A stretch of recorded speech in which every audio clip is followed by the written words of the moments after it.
അസ്സലാമു അലൈക്കും വറഹ്മത്തുള്ളാഹി വബറകാതുഹു. ഇന്ന് ദുൽഖഅദ 29. ഇന്ന് അസ്തമിച്ച രാത്രി മാസം കണ്ടാൽ മഗ്രിബ് മുതൽ ദുൽഹിജ്ജ 1 അല്ലെങ്കിൽ നാളെ മഗ്രിബ് മുതൽ 1 കണക്കാക്കപ്പെടും. ദുൽഹിജ്ജിലെ ആദ്യ 10 ദിനങ്ങൾക്ക് വളരെ മഹത്വമുണ്ട്. ഖുർബാൻ ഉദ്ദേശിക്കുന്നവർക്ക്, നിയ്യത്ത് ചെയ്തവർക്ക് ദുൽഹിജ്ജ 1 മുതൽ അറവ് വരെ മുടിയും നഖവും മറ്റും നീക്കാതിരിക്കൽ സുന്നത്താണ്, അഥവാ നീക്കൽ മക്രൂഹാണ്. ഖുർബാൻ നിയ്യത്ത് ചെയ്തവർ ഇന്ന് തന്നെ അത്തരം കാര്യങ്ങൾ ചെയ്ത് വൃത്തിയാവേണ്ടതാണ്. ബലിപെരുന്നാളിൻ്റെ കർമ്മങ്ങളിൽ ഏറ്റവും ഹുർമത്തുള്ളതാണ് ഖുർബാൻ.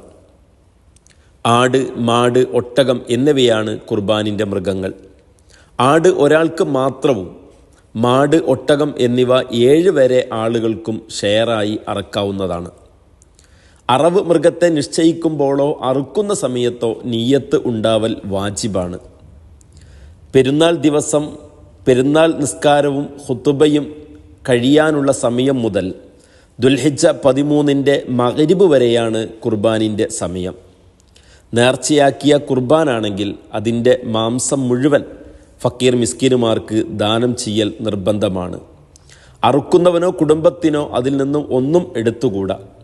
സുന്നത്താണെങ്കിൽ അല്പമെങ്കിലും ദാനം ചെയ്യൽ വാജിബാണ്. എന്നാൽ അല്പം എടുത്ത് ബാക്കി മുഴുവൻ ദാനം ചെയ്യലാണ് ഉത്തമം. ദുൽഹിജ്ജ 1 മുതൽ ആട്, മാട്, ഒട്ടകങ്ങളെ കാണുമ്പോഴും അതിൻ്റെ ശബ്ദം കേൾക്കുമ്പോഴും തക്ബീർ ചൊല്ലൽ സുന്നത്തുണ്ട്. അല്ലാഹു അക്ബർ എന്ന് പറഞ്ഞാൽ തന്നെ ഈ സുന്നത്ത് ലഭിക്കും.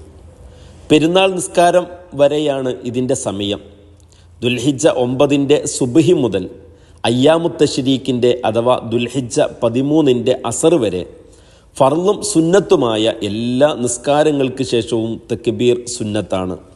നിസ്കാരം കഴിഞ്ഞ ഉടനെയാണ് ഈ തക്ബീർ കൊണ്ടുവരേണ്ടത്. ഇതിന് മുഖയ്യദായ തക്ബീർ എന്ന് പറയും. ദുൽഹിജ്ജ 9 മഗ്രിബ് മുതൽ പെരുന്നാൾ നിസ്കാരം വരെ എല്ലായിടത്തു വെച്ചും തക്ബീർ സുന്നത്തുണ്ട്. ഇതിന് മുർസലായ തക്ബീർ എന്നും പറയും. ദുൽഹിജ്ജ 1 മുതൽ തന്നെ നോമ്പ് സുന്നത്താണെങ്കിലും ദുൽഹിജ്ജ 8 9 ഇത് പ്രത്യേകം സുന്നത്തുണ്ട്. പെരുന്നാൾ ദിവസം സൂര്യൻ ഉദിച്ച് ഉയർന്നത് മുതൽ പെരുന്നാൾ നിസ്കാരവും 2 ഖുതുബയും ബലപ്പെട്ട സുന്നത്താണ്. എല്ലാവരും ഇത് നിർവഹിക്കേണ്ടതാണ്. സ്ത്രീകൾക്ക് വീട്ടിൽ വെച്ചും ഇത് നിർവഹിക്കാവുന്നതാണ്. അള്ളാഹു പൊരുത്തപ്പെടുന്ന കർമ്മങ്ങൾ ചെയ്ത് ഈ ദുൽഹിജ്ജയെ സ്വീകരിക്കാനും സൽക്കർമ്മങ്ങൾ ചെയ്യാനും തൗഫീഖ് നൽകി അനുഗ്രഹിക്കുമാറാവട്ടെ. ഖുർബാനുമായും മറ്റുമുള്ള സംശയങ്ങൾ ഉസ്താദുമാരുമായി ബന്ധപ്പെട്ട് തീർക്കേണ്ടതാണ്.